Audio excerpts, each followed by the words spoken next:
উপকূলের দিকে ধেয়ে আসছে ঘূর্ণিঝড় রেমাল। ক্ষয়ক্ষতি এড়াতে ইতিমধ্যেই 10 নম্বর বিপদ সংকেত দেখিয়ে যেতে বলা হয়েছে উপকূলীয় এলাকাগুলোকে। কখনো কি ভেবে দেখেছেন দুর্যোগের সময় যে বিপদ সংকেতগুলো দেখানো হয় এগুলোর মানে আসলে কি?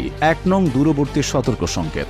1 নং দূরবর্তী সতর্ক সংকেতের অর্থ জাহাজ ছেড়ে যাওয়ার পর দুর্যোগপূর্ণ আবহাওয়ার সম্মুখীন হতে পারে। দূরবর্তী এলাকায় একটি ঝোড়ো হাওয়ার অঞ্চল রয়েছে। এ সময় বাতাসের গতিবেগ ঘন্টায় 61 কিলোমিটার। এর ফলে সামুদ্রিক ঝড়ের সৃষ্টি হবে। 2 নং দূরবর্তী হুঁশিয়ারি সংকেত। 2 নং দূরবর্তী হুঁশিয়ারি সংকেত দ্বারা বোঝানো হচ্ছে দূরে গভীর সাগরে একটি ঝড় সৃষ্টি হয়েছে। সেখানে বাতাসের একটানা গতিবেগ ঘন্টায় 62 থেকে 88 কিলোমিটার। বন্দর এখনই ঝড়ে কবলিত হবে না, তবে বন্দর ত্যাগকারী জাহাজ পথে বিপদে পড়তে পারে। 3 নং স্থানীয় সতর্ক সংকেত। এই সংকেতের অর্থ বন্দর ও বন্দরের নোঙর করা জাহাজগুলোর দুর্যোগ কবলিত হওয়ার আশঙ্কা রয়েছে। বন্দরে ঝোড়ো হাওয়া বয়ে যেতে পারে এবং ঘূর্ণি বাতাসের একটানা গতিবেগ ঘন্টায় 40 থেকে 50 কিলোমিটার হতে পারে। 4 নং স্থানীয় হুঁশিয়ারি সংকেত। 4 নং স্থানীয় হুঁশিয়ারি সংকেতের মানে হল বন্দর ঘূর্ণিঝড় কবলিত।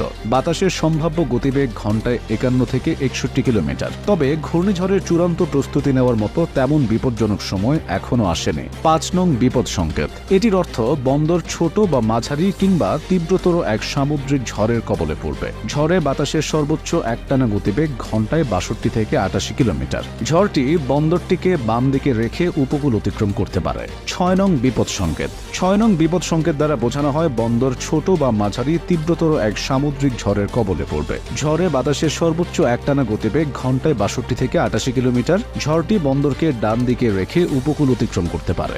7 নং বিপদ সংকেত। এটির অর্থ বন্দর ছোট বা মাঝারি কিংবা তীব্রতর এক সামুদ্রিক ঘূর্ণিঝড়ের কবলে পড়বে। ঝোড়ো বাতাসের সর্বোচ্চ একটানা গতিবেগ ঘন্টায় 62 থেকে 88 কিলোমিটার। ঝড়টি বন্দরের উপর বা এর নিকট দিয়ে উপকূল অতিক্রম করতে পারে। 8 নং মহাবিপদ সংকেত। এর অর্থ হল বন্দর প্রচণ্ড বা সর্বোচ্চ তীব্রতর ঘূর্ণিঝড়ের কবলে পড়তে পারে। ঝড়ে বাতাসের সর্বোচ্চ একটানা গতিবেগ ঘন্টায় 89 কিলোমিটার বা তার চেয়েও বেশি হতে পারে। প্রচণ্ড ঝড়টি বন্দরকে বাম দিকে রেখে উপকূল অতিক্রম করবে। 9 নং মহাবিপদ সংকেত।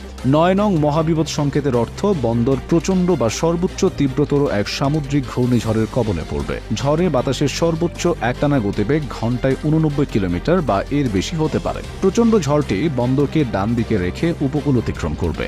10 নং মহাবিপদ সংকেত। 10 নং মহাবিপদ সংকেত সতর্কতার সর্বোচ্চ পর্যায়। এর মানে হচ্ছে বন্দর প্রচণ্ড বা সর্বোচ্চ তীব্রতর এক সামুদ্রিক ঘূর্ণিঝড়ের কবলে পড়বে। ঝড়ে বাতাসের সর্বোচ্চ একটানা গতিবেগ ঘন্টায় 89 কিলোমিটার বা তার চেয়েও বেশি হতে পারে। 11 নং যোগাযোগ বিচ্ছিন্ন সংকেত। 11 নং যোগাযোগ বিচ্ছিন্ন সংকেতের অর্থ আবহাওয়ার বিপদ